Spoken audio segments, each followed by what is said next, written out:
한 주간 기업 최고 경영자들 동향을 살펴보는 CEO 풍향계 시간입니다. 이번 주에는 류진 풍산그룹 회장과 정의선 현대차그룹 회장 이야기를 김종력, 이은정 기자가 전해드립니다. 류진 풍산그룹 회장, 한국경제인협회로 새 출발을 앞둔 전국경제인연합회 차기 회장으로 추대됐습니다. 전경련은 연초 허창수 회장이 물러난 뒤 김병준 회장 대행이 이끌고 있는데요. 오는 20일 임시총회에서 간판을 한국경제인협회로 바꿔달고 새 회장으로 류 회장을 추대할 예정입니다. 재계에는 우려와 기대감이 교차하고 있죠. 풍산그룹이 재계 순위 70위권이라 재계 대표 단체 수장을 맡기에는 중량감이 떨어지는 것 아니냐는 겁니다.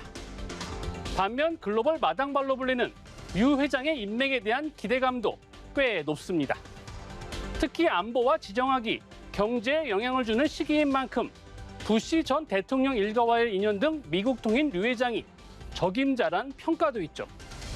전경련은 경험과 인맥이 풍부한 만큼 한국경제인협회가 글로벌 싱크탱크이자 중추 경제단체로 거듭나는 데 리더십을 발휘해 줄 것이라며 류 회장의 기대감을 나타냈습니다.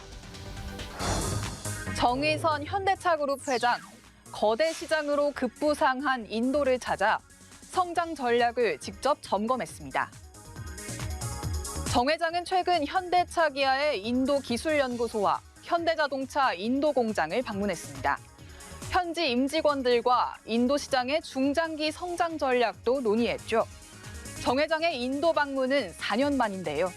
그 사이 인도는 세계 최대 인구 보유국이자 중국, 미국에 이은 3위 자동차 시장으로 떠올랐죠.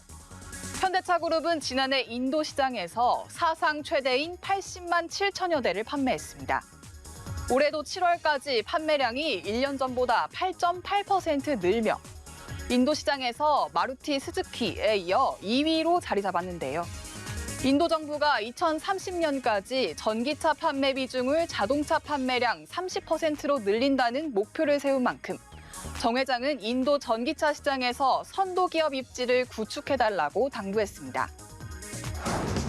김영섭 전 LG CNS 사장, 필요 중인 KT의 중심을 잡을 차기 대표이사로 내정됐습니다. 김 내정자는 오는 30일 임시 주주총회에서 60% 이상의 지지를 받으면 신임 대표로 정식 취임하게 되는데요. 이변이 없는 한 2026년 3월까지 KT를 이끌 것으로 보이죠. 김 내정자는 1984년 LG 상사의 전신, 럭키금성 상사에 입사한 이후 LG U+, LG CNS 등을 거친 38년 LG맨입니다. 대표가 된다면 KT의 세 번째 외부 출신 대표가 됩니다. 김 내정자는 LG CNS 대표 시절 대대적인 조직 개편과 디지털 혁신 추진 등으로 회사 체질을 바꿨다는 평가를 받았는데요. KT 노조도 김 내정자가 전문성과 경영 능력, 리더십을 갖췄다며 환영 입장을 내놨습니다.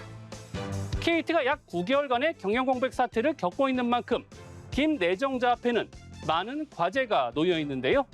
조직 정비와 인공지능 등 미래 사업 확장, 그리고 외풍에 흔들리지 않는 기업으로의 자리매김이 꼭 해결해야 할 숙제로 꼽힙니다.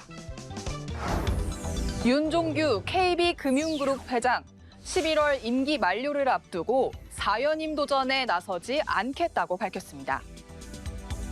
1973년 고졸 행원으로 옛 한국외환은행에 입행한 윤 회장.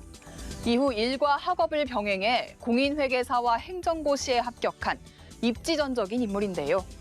회계사의 길을 택한 그는 2002년 국민은행 부행장을 맡으며 KB와 인연을 맺었습니다. 그리고 2014년 내부 파벌 간 갈등으로 그룹이 흔들릴 때 사태 수습 과제를 안고 KB금융그룹 회장에 올랐습니다. 내부 파벌에서 자유로웠던 윤 회장은 이후 강력한 카리스마로 KB금융을 빠르게 안정시켰고 비은행 포트폴리오 다각화를 통해 2017년 그룹 역사상 처음 3조 원대 순이익을 달성하는 등 성과도 올렸습니다. 또 2021년과 2022년 KB금융이 2년 연속 4조 원대 순이익을 기록하자 자연스럽게 윤 회장의 4연임 얘기도 나왔는데요. 하지만 그는 박수 칠 때 떠나는 아름다운 용태를 택했습니다. 최근 7년간 금융권 횡령액이 1,800억 원에 이르지만 환수율은 12.4%에 불과한 것으로 나타났죠. 철저한 관리 감독과 함께 CEO까지 책임을 물어야 한다는 주장이 힘을 얻고 있는데요. 권한에는 그만한 책임이 따르는 게 당연합니다. 비단 금융권 CEO에게만 해당되는 얘기는 아닐 겁니다. 지금까지 CEO 풍양기였습니다.